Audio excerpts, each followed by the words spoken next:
কাগজ ছাড়া স্পেসিফিক কোনো কিছু ছাড়া যেন কথা না বলি, কয়েকদিন আগেও বলেছেন। আমি যা বলতে চেয়েছিলাম সেটা বলতে গেলে অনেক সময় লাগবে, বলতে পারছি না।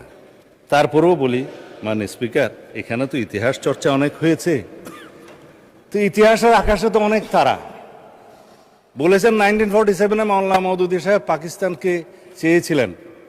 এইটা মাননীয় স্পিকার আজকে এত বছর পরে, কত বছর হলো তো জানি না, এখন 47 থেকে 2000, তারপরে 25, বোধহয় 75 বছরের বেশি হয়ে গেল, 78 হয়ে গেছে।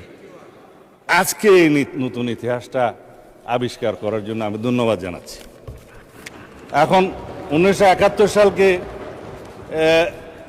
ভালো লাগে না সেটা আমরা বলতে চাই না, কেন ভালো লাগে না সেটা আমরা জানি, কিন্তু 72-এর সংবিধান, 71-এর ইতিহাস সব কিছুকে এখন স্বীকৃতি দিতে হচ্ছে। আমি বিরোধী দলীয় নেতৃবৃন্দকে অসংখ্য ধন্যবাদ জানাই যে আপনারা মুক্তিযোদ্ধাদের ধারণ করেছেন, নিজেরা মুক্তিযোদ্ধা দাবি করছেন এবং মুক্তিযুদ্ধের সেই ইতিহাসকে আপনারা স্বীকার করছেন।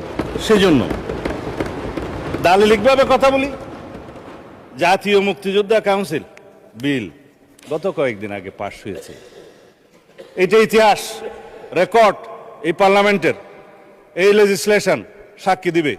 আমাদের সকল বিরোধী দলীয় নেতৃবৃন্দ বসা ছিলেন, নার পক্ষেও ভোট দেয় নাই, হার পক্ষেও ভোট দেয় নাই। এনসিপির বন্ধুরা হার পক্ষে ভোট দিয়েছে, সত্য কিনা বলতে পারে।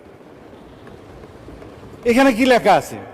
সাব্যস্ত ঐতিহাসিকভাবে, এই আইনগতভাবে, উভয় পক্ষের স্বীকৃতিভাবে লেখা আছে, বাংলাদেশের মহান স্বাধীনতা অর্জনের লক্ষ্যে পাকিস্তানের বিরুদ্ধে যুদ্ধ লিপ্ত হইয়া হানাদার ও দখলদার পাকিস্তানি বাহিনী এবং তাহাদের এই দেশীয় সহযোগী রাজাকার আল বদর আল শামস, তৎকালীন মুসলিম লীগ, জামাত ইসলামী, নেজামে ইসলাম এবং দালাল ও শান্তি কমিটির বিরুদ্ধে মুক্তিযুদ্ধে সক্রিয় অংশগ্রহণ করিয়াছেন।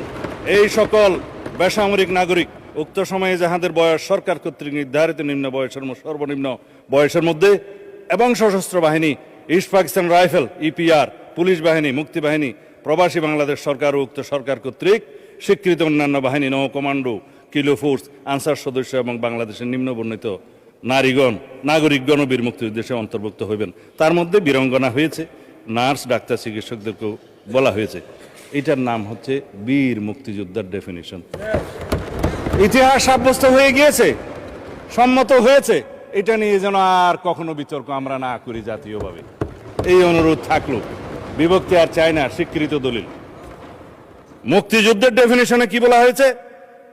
1971 খ্রিস্টাব্দে 26 মার্চ থেকে 16 ডিসেম্বর পর্যন্ত একটি স্বাধীন গণতান্ত্রিক রাষ্ট্র হিসাবে বাংলাদেশের জনগণের জন্য সাম্য, মানবিক মর্যাদা ও সামাজিক ন্যায় বিচার প্রতিষ্ঠার আকাঙ্ক্ষায় হানাদার ও দখলদার পাকিস্তানি সশস্ত্র বাহিনী এবং তাহাদের সহযোগী রাজাকার আল বদর আল শামস, তৎকালীন মুসলিম লীগ, জামাত ইসলামী, নেজাম ইসলাম এবং দালাল ও শান্তি কমিটির বিরুদ্ধে পরিচালিত যুদ্ধ, যাহার নাম মুক্তিযুদ্ধ, সাব্যস্ত হয়ে গিয়েছে।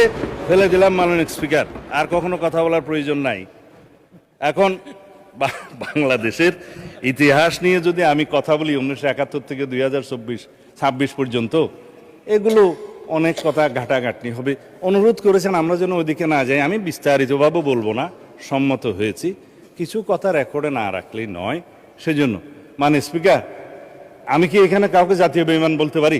এটা অসাংবিধানিক হবে। হ্যাঁ, ঠিক আছে, আমি চাইলে আওয়ামী লীগকে জাতীয় বেঈমান বললাম না 1986 সালে, এবং তাদের যে সহযোগী হিসাবে, সহযোদ্ধা বা হামসফর হিসাবে ইলেকশনে যারা গিয়েছিল, তাদেরকে আমি কিছু বলতে চাই, এটাও আমার বলা ঠিক হবে।